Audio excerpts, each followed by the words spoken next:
Hi, in this video we're going to be creating a simple client-server architecture in C#. We will be sending data from client to server and from server back to client, right? Over a socket connection with a TCP protocol. So what we need is to create the server code first. But before we create the server code, we need to import a few namespaces. Actually 3. Let's do it then. So the first namespace will be using system.net and then using system.net.sockets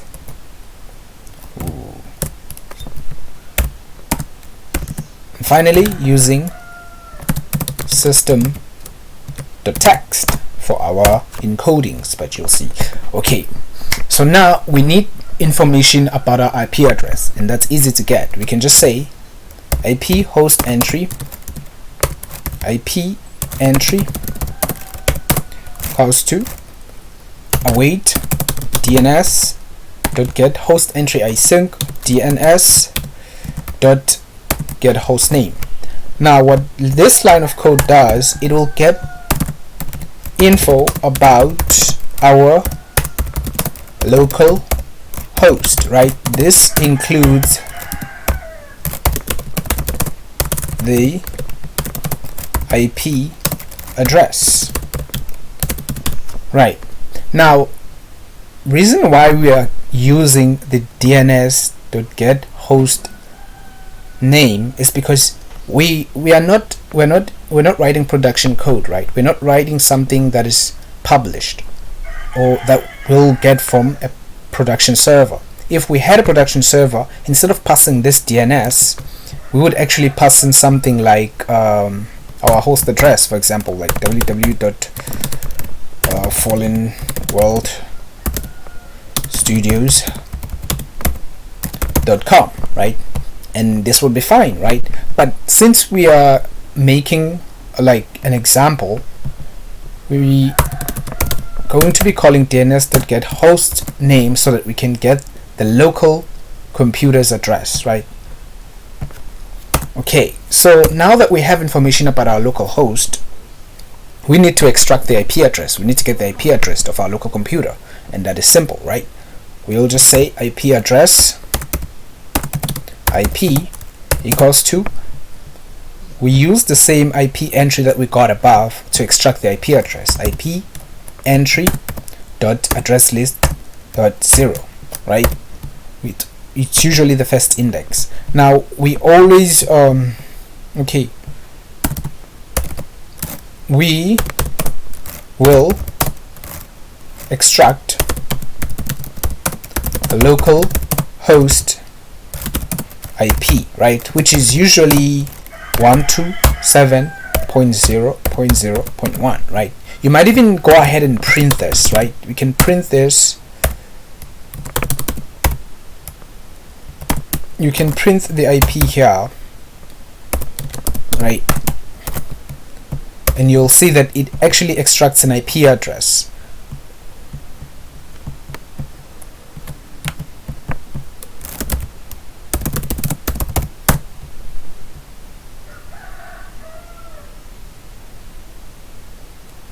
As you can see, okay, so I made a slight error. I said 0.01. It's instead 127.0.1.1, right? So it was supposed to be 0.1, right? So as you can see that this entry right here, it gets information about our IP, about our local host, including the IP address, and then we extract the IP address here. Now you could ask yourself, why do we go over all this hassle when if we know that the IP address is this number, we can just write it out, right? We can do that too. We actually can do that, but because remember that here this is a local computer, we are doing an example on a local network. But if we were working with production code, we wouldn't know necessarily our IP address by hand, right? So we would actually type the IP, the host address as I did before. So this is very useful because it avoids a lot of error and stress, right? Okay, now let's build our IP endpoint. Let us build our IP endpoint. So IP endpoint, new IP and a port. So we can specify any port here, 1 2 3 4, right? Okay, so what our IP endpoint does, right, it connects the server socket, right, server socket to the client socket, right? So the code for the IP endpoint will be the same for our server code and our client code, as you will see later. So now that we have our endpoint, we can get started creating our server socket. So using socket server was new, we must pass in a few things here. You can say the IP endpoint dot address family, the socket type dot stream, right, and then the protocol type, the TCP, right, and that's it. We have created our server socket, right? So now we need to tell the server that it should start listening for incoming network requests. So let's do that. We're going to say server.bind our endpoint, right, IP endpoint, and then server.listen, right? So here you might as well tell the user, or rather print the code to the console, that print the status of the server to the console, that the server is now actually listening, right? So server started listening on port 1 2 3 4, right?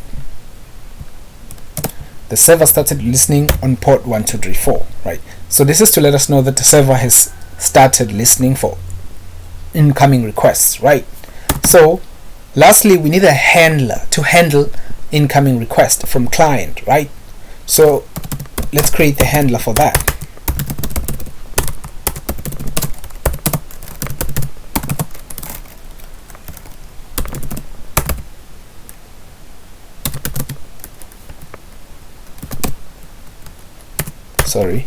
Accept async.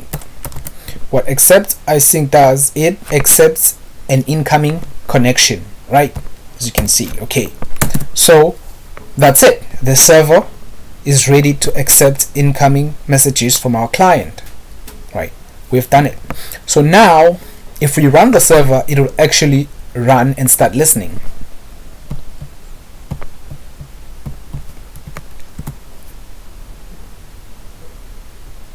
As you can see, server started listening on port 1 2 3 4.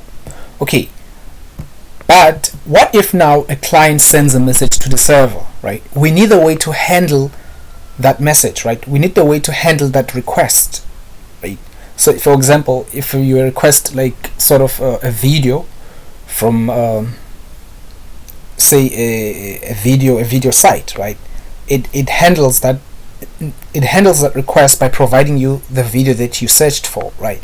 So but here, since this is just a simple client server architecture, we'll be sending and receiving text, so we need a way to handle that. So let's get started. We're going to say while true in order for this to loop, right, to continue listening actively. We need to put it on a loop. The first thing we need to do is create a buffer, or rather a space for whatever we want to store. So we can say new byte, let's make it 224, and then finally we receive the message from a client. So we call in the handler that we created above, dot receive async, we pass in our buffer, and then we pass in socket flags, which is just none. Okay, so this line of code will receive the message from client, but as bytes, right? So we cannot interpret a message, rather we cannot read a message as bytes. We need to convert it to a readable format, right? We need these bytes to be sort of like a string, right? So we need the message as a string. What we can do now is say encoding dot utf8 dot get string, right? And then we pass in our buffer, pass in 0, pass in our received message, right? And this will effectively convert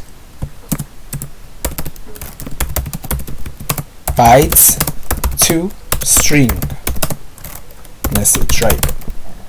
Which will be a readable message, right? So once we do that, now we can then say if message string is not null, right? What we want to do is we want to acknowledge that we received the message from the client. So we're going to say console dot write, and then message from client,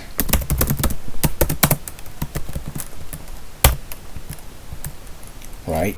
And then we pass in the message string, right?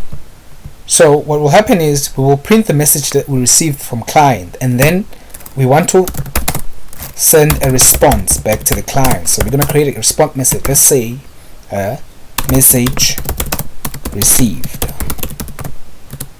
right? We're going to say message received, and then obviously we can't send a string back to the client, right?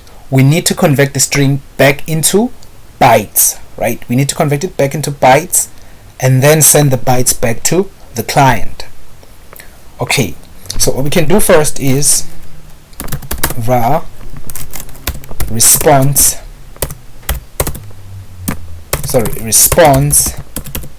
byte equals to encoding.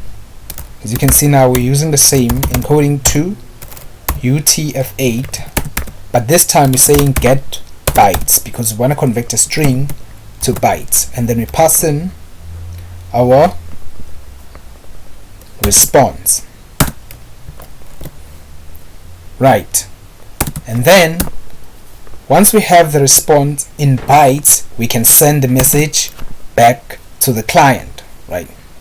We're gonna say await handler dot send async, right?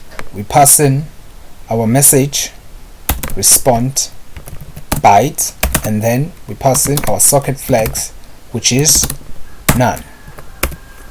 And that's it. We are finished with our server. This is it. This is our server code, and it's complete and it's working.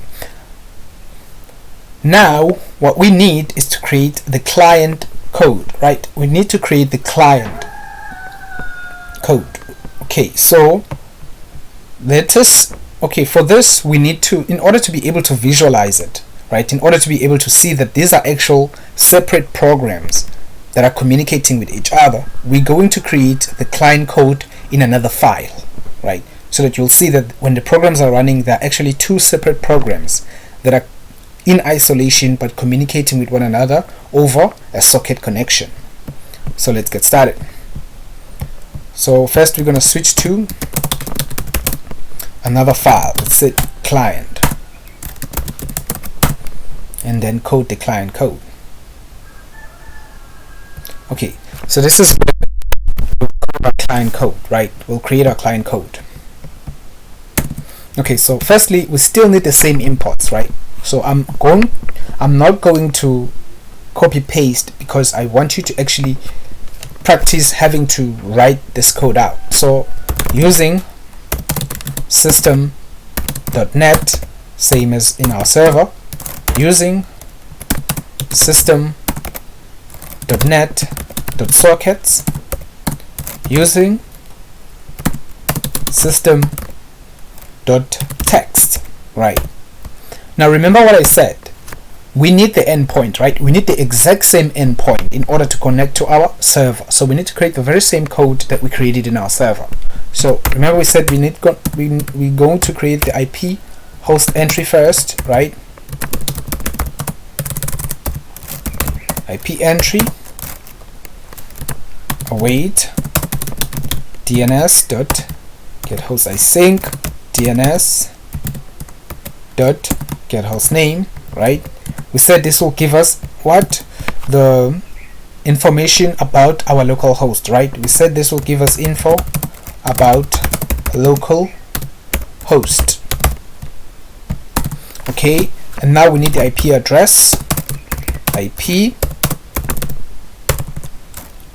entry dot address list dot 0, right? And this will give us the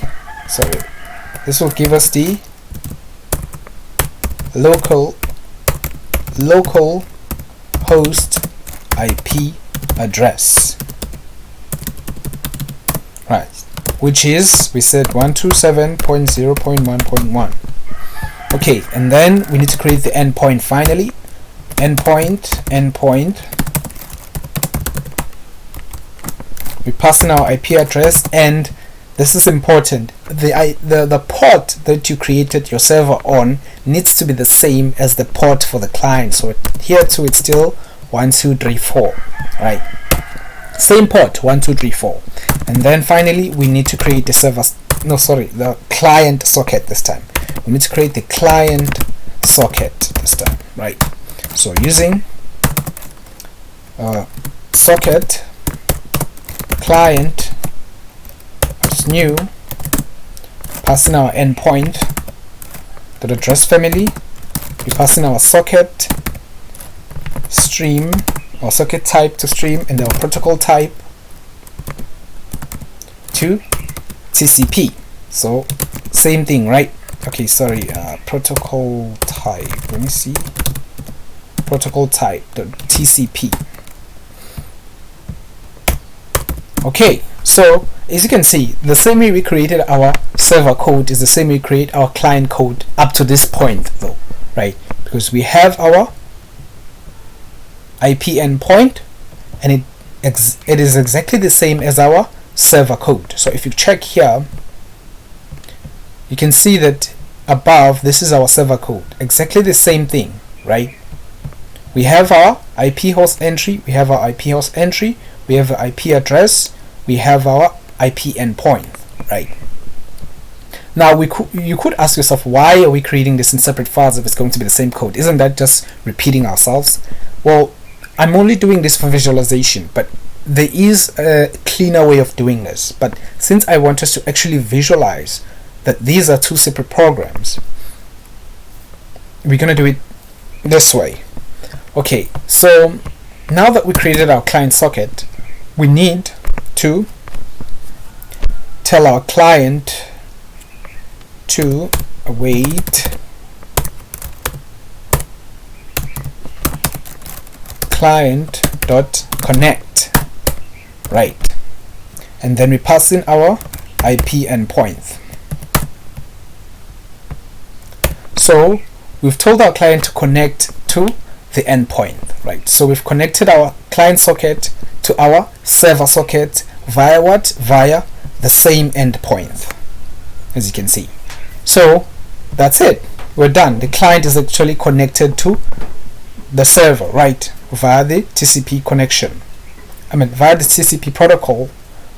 Okay, so now we need to handle sending and receiving messages to and from the server, right? So let's get started. We're going to say while true. Remember, so that we can actively send and receive messages, we need a loop.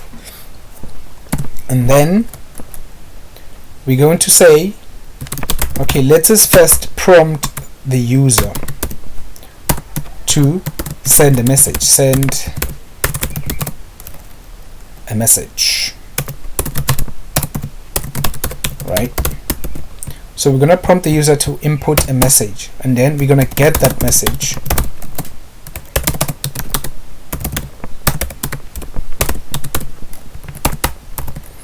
Okay, so what these two lines do, they prompt the user to enter a message, right? And when you enter the message, we take that message and we store it in the message variable. And then, remember, since the message is in the form of a string, we need to first convert that message to bytes, right? So we're going to say var message bytes, right, equals to encoding dot utf8 dot get bytes, right? And then we pass in the message, right? So this, what will happen now, this code right here will convert the message you entered above, right? Convert the string message to bytes message, right? So when we're done with that, we now need to send the message to the server. So we're going to say await client dot send async, right? And then we pass in the message bytes, and then we pass in the socket flags but none. Okay, so this code here sends the message to the server. Now obviously, when we're sending this message to the server, we're expecting a response, and we need to read that response from the server. So the server will send a message back to us, so we need to collect that message. So we're gonna have to create a buffer first, right? Same as we did with the server. Okay, and then we need to receive that message. So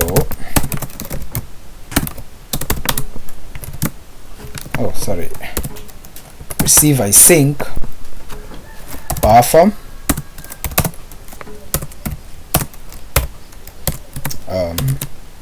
socket flags with none. Okay, so now that we've received the message, remember that we received the message in the form of bytes, right? So what do we need to do in order to read this message? We need to convert it into readable format, right? So we need to convert it to a message string, right? So again, encoding.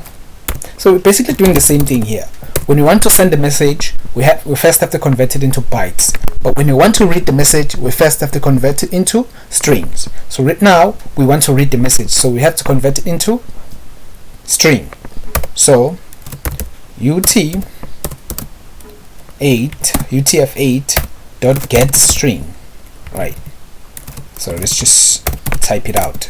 Dot get string, and then we pass in our buffer, pass in 0, we pass in the message, right, received.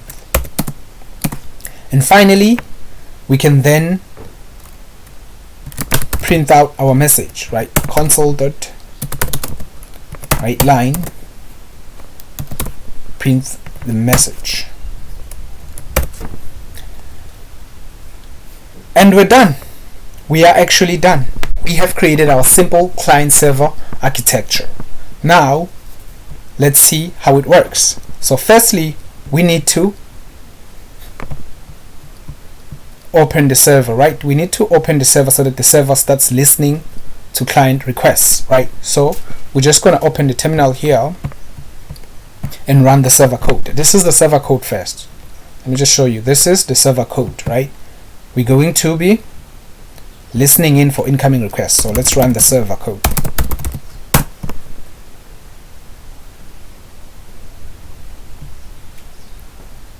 Okay, so you see now server started listening on port 1234, right?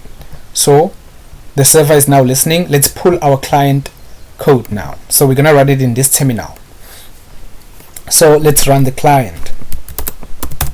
.NET run. Okay, so our client is now running, right? It's saying send message, right? So let's send the message. We're gonna say, let's say, hello, right, server. As you can see, the server received our message. It said message from client, hello, server, right? And you can see here that the server also sent us back a message received. Remember here that we said that the server should send us a message back. So this is the message, right? The message the server is responding with is message received. Every time we actually type in a message to the server or a request, hey, it receives the message and then provides us with a response. Now this is a simple client server architecture, right? So we're not going to respond with something advanced just yet, but we can modify this to so for example, like say send an email, right? Every time we send a message, it sends an email to someone or to us, right? So yeah, we are finished. This is our client server architecture. We've done it. We are able to communicate with the server and the server is able to respond to us. So thanks for watching. Oh, and one other thing. This is a single client. This is a single client speaking to the server, right? In future videos, we will be implementing multi-clients talking to the same server, right? So we want multiple clients to be able to communicate with the server. Right now, only one client can communicate with the server per connection, right? Okay, so hope you like the video. Please like, subscribe, and comment down below to tell me what you think.